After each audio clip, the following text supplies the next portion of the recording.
আসসালামু আলাইকুম রহমতুল্লাহ। দূরে ও কাছে, দেশে ও প্রবাসে সম্মানিত দর্শক ও শ্রোতা মণ্ডলী, আপনাদেরকে জানাচ্ছি আজকে আন্তরিক অভিনন্দন এবং মোবারকবাদ। একটি বিষয় নিয়ে কথা বলতে চাই, সেটা হচ্ছে ইসলামে মায়ের মর্যাদা। আল্লাহ তাআলা কোরআনুল কারীমের মধ্যে বলেন, ওয়াকাদা রাব্বুকা আল্লা তা'বুদু ইল্লা ইয়্যাহু ওয়া বিল ওয়ালিদাইনি ইহসানা রব্বিরহামহুমা কামা রাব্বায়ানি সগীরা।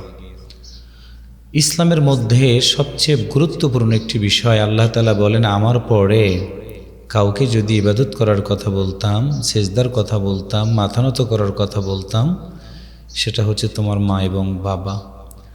মায়ের মর্যাদাটা ইসলামে অত্যন্ত গুরুত্বপূর্ণ। কারণটা হচ্ছে, একজন মা 10টা মাস সন্তানকে পেটের ভিতরে ধারণ করে থাকে। একজন জীবন্ত মানুষ একজন জীবন্ত সন্তানটাকে পেটের ভিতরে ধারণ করে রাখা, এর চেয়ে বেশি যন্ত্রণা আর কি হতে পারে? আধা কেজি আর একটা ইট যদি আমাদের পেটের সাথে বেঁধে দেওয়া হয়, সেটা কিন্তু আমরা রাখতে পারবো না। 1 ঘন্টা, আধা ঘন্টা, 2 ঘন্টা পর আমরা আবার খুলে ফেলে দেব। কিন্তু একজন গর্ভধারিণী মা 10টা মাস একটা সন্তানকে তিল তিল করে পেটের ভিতরে ধারণ করে রাখে। মা দাঁড়াইতে পারে না, উঠতে পারে না, বসতে পারে না, কিন্তু কখনো সন্তানের প্রতি অবহেলা করেন। অপেক্ষায় থাকে কখন সন্তান পৃথিবীতে আসবে। মায়ের তৃপ্তি হবে তখন যখন সন্তান মা বলে ডাক দিবে। প্রসব বেদনা মায়ের জীবনে এত কঠিন, এটা আমি আপনাদেরকে বুঝাইতে পারবো না। নাড়ি ছেঁড়া যন্ত্রণা, মৃত্যু যন্ত্রণার পরেও সেই মায়ের পেটের ভিতর থেকে একটি সন্তান পৃথিবীতে আগমন করে। মায়ের দুঃখ কি এখানেই শেষ? না। সন্তান আস্তে আস্তে বড় হচ্ছে, মায়ের স্তনের দুধ সন্তানগুলো খায়, মায়ের কষ্ট হয়, কিন্তু এরপরেও মা সন্তানকে কখনো দূরে দেয় না।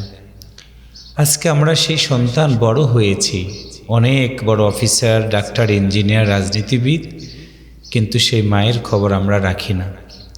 আল্লাহ রসুল সাল্লাল্লাহু আলাইহি ওয়াসাল্লামকে জিজ্ঞাসা করা হয়েছিল, হুজুর আমি খেদমত করব কার? রসুল বললেন, তোমার মার। তারপরে কার? তোমার মার। তারপরে কার? তোমার মার। জিজ্ঞাসা করা হলো, তারপরে কার? তোমার বাবার। তার মানে হলো 3 বার বলা হয়েছে মায়ের মর্যাদার কথা, 1 বার বলা হয়েছে বাবার কথা। মৌলিক কারণ হচ্ছে 3টি।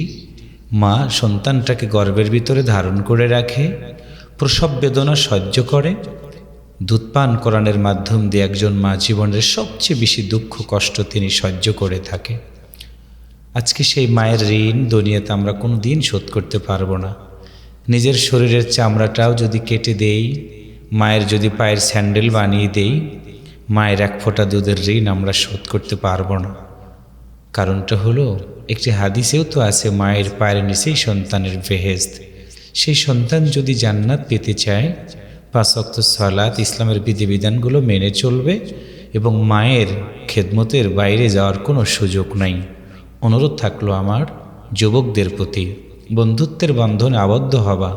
বন্ধুত্বের কারণে তুমি তোমার মাকে দূরে রাখতে পারবা না।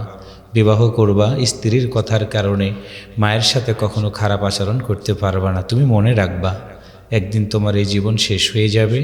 তোমার মা যদি তোমার প্রতি অসন্তুষ্ট হয়, আল্লাহ তাআলাও তোমার প্রতি অসন্তুষ্ট হয়ে যাবে।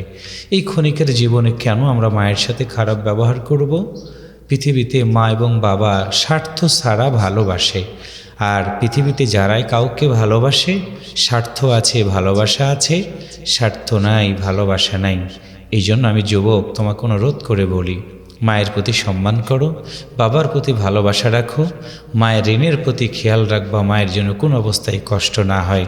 এভাবে তুমি তোমার মাকে নিয়ে ভালো থাকবা, বাবাকে নিয়ে ভালো থাকবা, দেখবা তোমার বন্ধু বান্ধব, আত্মীয় স্বজন সবাই তোমাকে ভালোবাসবে এবং বিশেষ করে মরে যাওয়ার পরে আল্লাহর জান্নাতে যাওয়ার সুযোগ তোমার হয়ে যাবে।